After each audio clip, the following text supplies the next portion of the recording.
Hi everyone. So we'll be going over the Unit 7 facility operations. The daily operations in a typical operational plan for a sports facility. So I think people often overlook the cleaning aspect of facilities, and depending on the type of facility that you have, I think that's what's important. So I listed filters as a crucial one that Fry had mentioned. That can often be overlooked, and more electricity can be spent.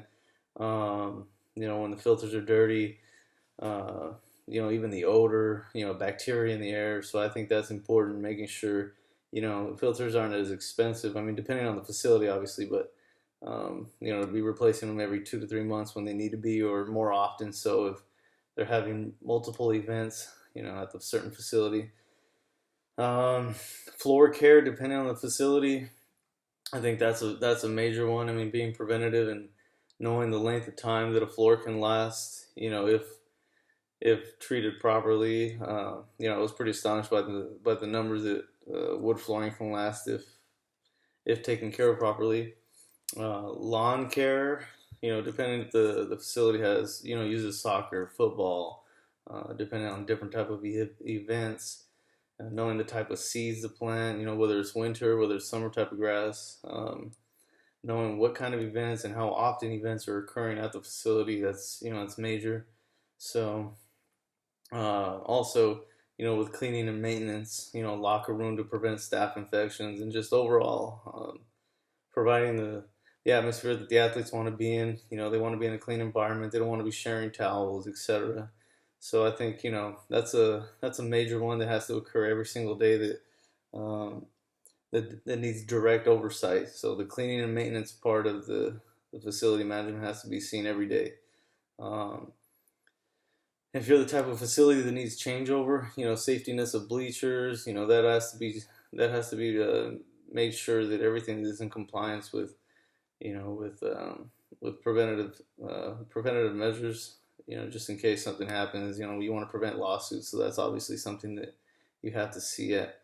Um, Another one that I think we often overlook is, we say that we don't have the time or we're busy doing something else, but really in reality, it's one of the major ones. Is also, walkthroughs before the event, during and after, to ensure safety, to make sure that repairs are taken care of, or if there's something that stands out, either the facility manager himself or herself, going through and doing that, or assigning someone to go through and just do a walkthrough every day.